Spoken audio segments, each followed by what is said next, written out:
Alright guys, today is kind of like GPT for dummies, and I say that lovingly as a dummy. Today I'm going to give you 3 robust and easy prompts to learn how GPT thinks and how you can get started using it today. Now, signing up for GPT is scary easy, so today we're going to jump right into the chats. If you do need help signing up and logging in, let me know in the comments below and I'll help you out. Today's video is also a little different because you're going to see my computer screen over here. So if you've never seen Chat GPT before, this should make it a little less scary. So let's take a look and see what today's first prompt is going to be. So in a few weeks, my wife Sarah and I are going to go on a vacation, but we're going to go somewhere we've never been to together. So I'd like to know a little bit more about where we're going and some ideas on what we can do while we're there. Real quick, easy way to use GPT for a real life scenario. This first prompt is going to be something along the lines here of imagining you're a knowledgeable, experienced travel agent who specializes in planning trips in Jamaica. So I'm going to ask it to basically give me some tips on what to do there as if it were an actual travel agent. Some of the things I mentioned for it to do is to offer suggestions on accommodations, must-visit attraction, hidden gems, safety tips, and transportation options. But I want you to notice this caveat I put at the end of it here. I wrote, first, I'd like you to ask me a series of questions so you can better understand my vacation goals and desires. So what I'm doing here is putting a qualifier. Not am I just asking for some random advice from Chat GPT, pulling some random blog post or Reddit thread to teach me about Jamaica, but rather I want it to prompt me for a series of questions about my upcoming travel so that it can better offer some advice tailored for me. Let's take a look at what Chat does with this prompt. So you can see right off the bat, it's going to ask a couple different, obvious but important questions in order to help us more. Something like, when are you traveling or planning on traveling to Jamaica? What's your budget for the trip? What type of accommodations do you prefer? So all of these types of boundary questions are going to help the AI answer your question better. So if you just randomly shotgun a question, hey, what's it like in Jamaica? It's going to give you kind of a vague answer. So this is just one of those tips where you can take a good normal prompt, but give it some direction, some boundaries, and specificity, and it can really excel from there. I want to take a second to fill out a few of these things just using my imagination and see what comes up next. Okay, so I've answered a few of these questions here. We're planning on traveling next month. Once on the island, we don't want to spend more than $2,000. We enjoy Airbnb experiences that are kind of off the map, or luxury hotels and get really spoiled. So we put in all these criteria, these different boundaries for the AI to work, and let's see what happens. So based on your preference and desires, it begins giving us some suggestions here.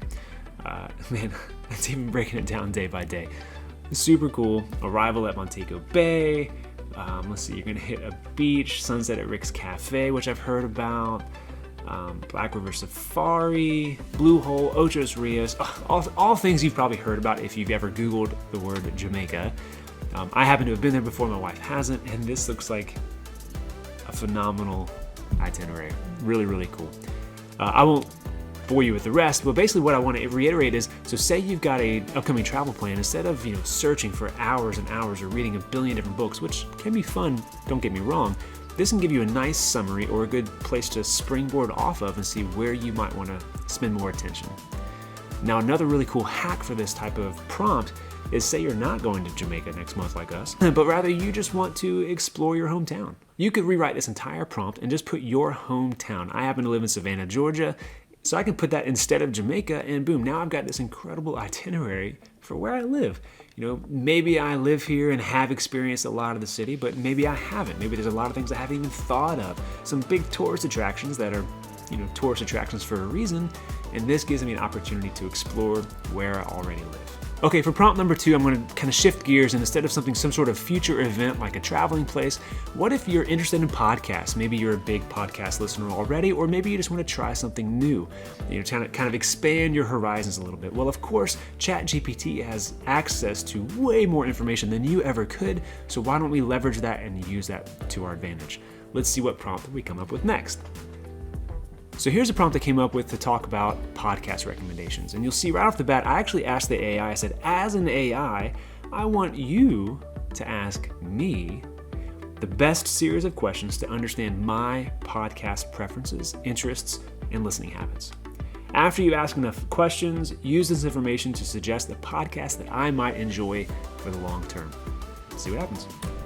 Okay, it started riddling off a bunch of really great questions to kind of narrow down my podcast suggestions, my podcast recommendations. So from this point, I could actually just start answering these questions, copy and paste these things right into the GPT, and it will give me a nice big list. I can even say, hey, give me 10 podcasts, give me 20 podcasts that you might recommend based on this list. And a little side note, this is actually how I found out of one of my favorite podcasts of all time called Founders.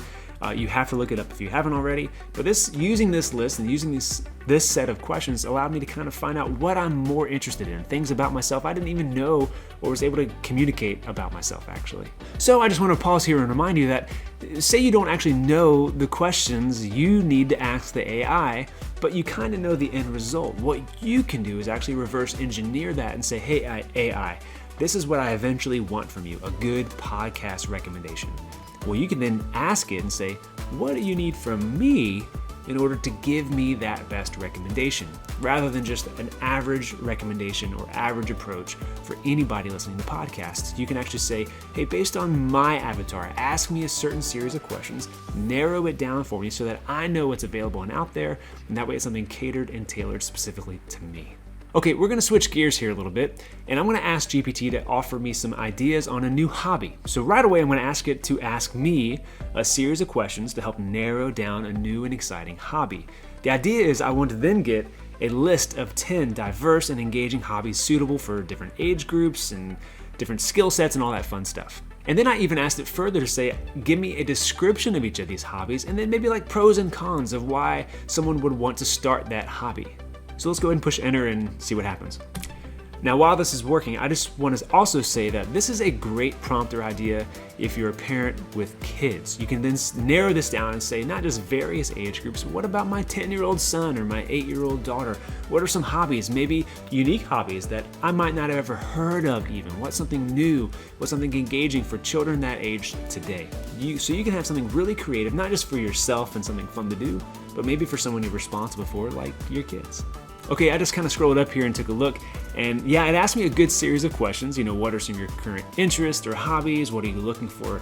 Do you want a physically active hobby or a more relaxing one? And it asked all of our questions, and then it actually just preemptively, maybe because it didn't understand the prompt perfectly, but it gave me a few hobbies already. Everything from hiking and painting and cooking, photography, yoga.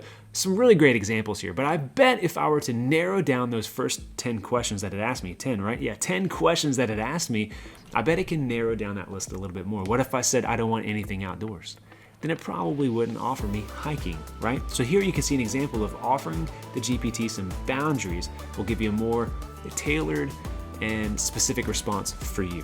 Another interesting example kind of twists off of this, and it's not super important for this particular prompt, but say you wanted to export this list, and not in like paragraph or sentence form, but you wanted it literally in a table form. Let me show you just a real quick trick on how you can rewrite this list, maybe in like something you can export for Excel or something, Google Sheets. So I'm gonna write here, I love this list, GPT, thank you. Can you rewrite that list in table form? So right away, you're gonna see a list here of hobbies, descriptions, benefits, and resources. And you can actually, even if you wanted to, just say, hey, add an extra column with local resources to me. I live in Savannah, Georgia. And now you can actually have really cool matrices to see what are the hobbies available, what are the pros and cons, and then who might I even contact locally to get an idea on how to start a hobby like this. Now you've noticed by now that I'm asking GPT to actually ask me a series of questions to better diagnose my problem or help me with a solution. It's kind of similar like if you were to go to a mechanic. The mechanic needs to know if you've got a Tesla or a 2010 F-150 that's dead in your driveway. I'll let you guess which one I have. So it's super helpful and obviously kind of important to give the GPT some boundaries when it's helping you make decisions or learn something new. A few quick things to remember. Don't forget, if it character limits out, meaning it's written a whole lot of text and seemingly stopped in the middle of an idea or even sentence, you can literally write the one word continue and it will continue the prompt. So say you've asked for a really large data set and it's just going and offering you tons of advice or information and it freezes. You can just say continue or continue please, and it will continue its thought till the end, or if you need to continue again. Another fun one is, so say you've asked for 10 ideas, which I did for these hobbies, but what if I want 10 more? Let's see what happens. I can type right in here, 10 more please.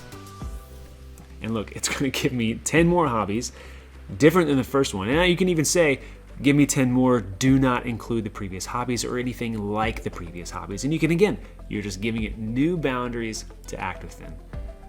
So yeah, it's giving me woodworking, dancing, genealogy, a lot of really good tips here. I gotta admit, usually I'm a little bit more bossy when I'm having conversations with GPT, but occasionally I still do default to the please and thank you. What about you? Do you say please when you talk to Alexa or Siri? And I'll leave you with that question actually. Are you polite to conversational AI? I'm gonna have to run some tests and get back with you to see if it impacts the answers at all. And I wonder if we're not polite to AI, if that's gonna impact the average politeness of future generations. Something more to think about. But that's it for today, just 3 quick and easy tips on how to get started with Chat GPT today. If you're already using GPT, I'd love to know how. Let me know in the comments below. I'm always looking for new advice, new ideas on how to utilize this incredible new service. My next video is going to talk about some really cool Chrome plugins to make YouTube an even cooler experience. So be sure to subscribe and hit that notification bell so you don't miss it. And as always, I am so happy you're here. See you next time.